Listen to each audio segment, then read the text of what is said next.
আসসালামু আলাইকুম। আশা করি আপনারা সকলেই ভালো আছেন এবং digest Ubuntu path to becoming Ubuntu user series আপনাদের সকলকে স্বাগতম। আমি মোহাম্মদ হাসান শাহরিয়ার ফাহিম বলছি অক্টাগ্রাম লিমিটেডের পক্ষ থেকে। তো আজকে আমরা আরও দুটি কমান্ড নিয়ে আলোচনা করব। আপনারা যদি আসলে কমান্ডের বিষয়টা নিয়ে কেউ বোর্ড হয়ে যান, আপনারা যদি মনে করেন যে আসলে বোরিং লাগছে, তাহলে আসলে কিচ্ছু করার নেই।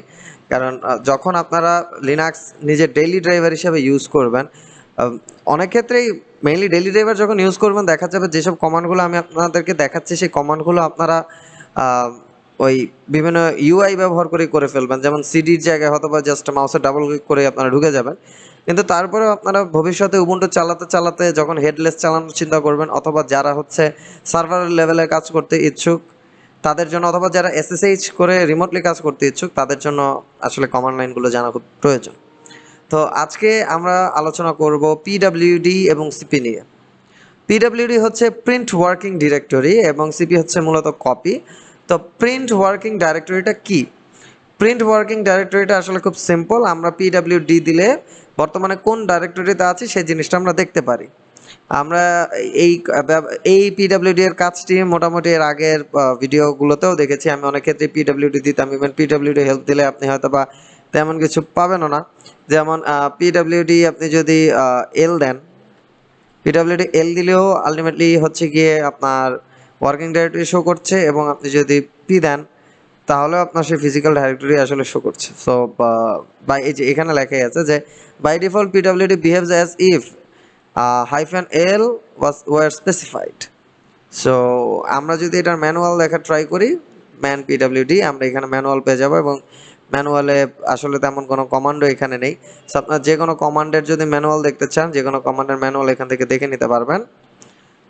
তো পিডাব্লিউডি এর কাজটা এতটুকুই, আপনি যে ডাইরেক্টরিতে আছেন সেই ডাইরেক্টরিটা আপনাকে দেখাবে। যেমন আমি সিটি করে চেঞ্জ করলাম, আমাকে এখন স্ল্যাশ হোমে দেখাচ্ছে, পিডাব্লিউডি দিলাম, আমাকে আবার হচ্ছে কি ডাইরেক্টরিতে দেখাচ্ছে। আপনাদের এই পিডাব্লিউডি কমান্ডটা আসলে কিসের জন্য দরকার, এটা ভবিষ্যতে আপনাদের অনেক বেশি দরকার পড়বে।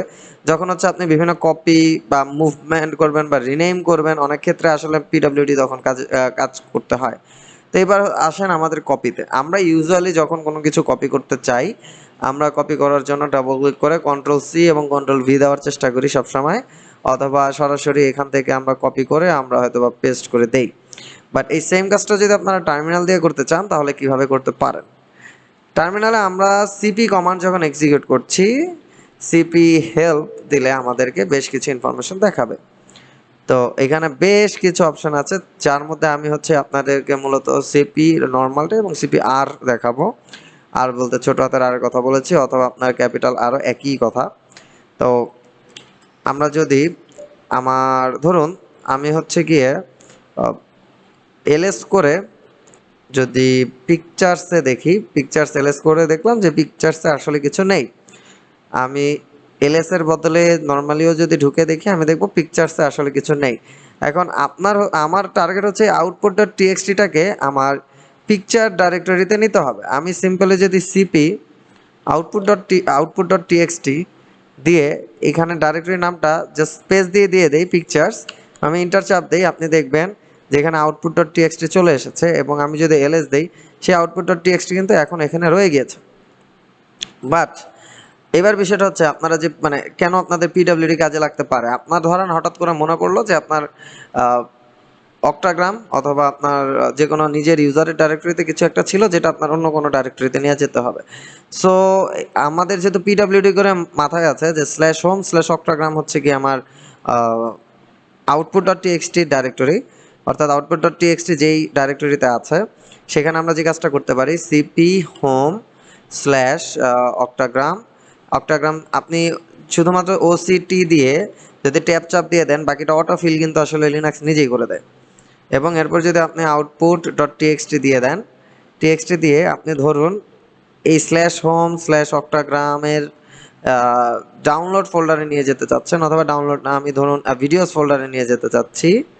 তাহলে এখন আমি যদি নর্মালি ভিডিওস দিয়ে স্ল্যাশ দিয়ে দেই, এন্টার চাপ দিই, আমরা দেখতে পারবো যে এবার ভিডিওসে সেটা চলে এসেছে। সো পিডাব্লিউডিটা আসলে এই ধরনের ক্ষেত্রে খুব কাজে আসে। আপনি নিজে জানতে পারবেন আপনি কোন ডাইরেক্টরিতে বর্তমানে আছেন এবং কোন জায়গা থেকে আপনার ফাইলটা কপি করে নিয়ে আসতে হবে। এখন আপনি পুরো একটি ডাইরেক্টরিকে কপি করতে চাচ্ছেন, আপনি যদি পুরো একটি ডাইরেক্টরিকে কপি করতে চান, যেমন আমার এলএস ডকুমেন্টসে বেশ কয়েকটা ফাইল আছে ভিতরে, আপনারা দেখতে পাচ্ছেন, আমি এলএস দিয়ে দেখালাম।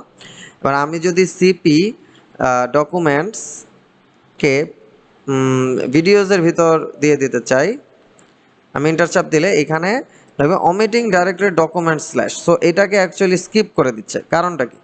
আর স্কিপ করে দেওয়ার কারণটা হচ্ছে, আমরা যদি ডকুমেন্টসে যাই, স্কিপ করে দেওয়ার কারণটা হচ্ছে ডকুমেন্টসের ভিতরে আরও অনেক ফাইল আছে। এখন আমার স্পেসিফাই করে দিতে হবে যে আমি এইসব ফাইল সহ কপি করতে চাই।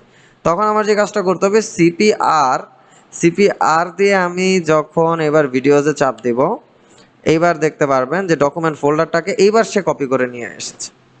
বাট এর আগ পর্যন্ত সে কেন আনেনি? কারণ এর আগে তার ভিতরে কিছু ফাইল ছিল। এখন হোয়াট ইফ এমটি ডাইরেক্টরি, আমরা যদি মিউজিকের কথা চিন্তা করি, মিউজিকটা একটা এমটি ডাইরেক্টরি। তো আমি যদি এবার সিপি মিউজিককে কপি করার ট্রাই করি, সিপি মিউজিককে কপি করে আমি ভিডিওজে নিয়ে যেতে চাচ্ছি, এখানেও হবে না, কারণ এটা একটা ডাইরেক্টরি। সো এটার মানে এই না যে, মানে আপনারা যদি মনে করেন যে আর দিলে ভিতরের কন্টেন্ট সহ চলে আসবে, it doesn't mean something like that. আপনি যখনই কোনো ডাইরেক্টরি নিতে যাবেন তখন আপনার আর দিতে হবে, কারণ এমন হতে পারে ডাইরেক্টরির ভিতর কিছু হিডেন ফাইলও থাকতে পারে, যেটা আপনি হঠাৎ করে হয়তো বা নোটিস নাও করতে পারেন। এছাড়াও ডাইরেক্টরিকে ইউজুয়ালি আপনার এভাবেই কপি করতে হয়। তো আজকের জন্য এতটুকুই, আশা করি আপনারা বুঝতে পেরেছেন। কমেন্টে জানাতে ভুলবেন না। ভালো থাকবেন, সুস্থ থাকবেন। আসসালামু আলাইকুম।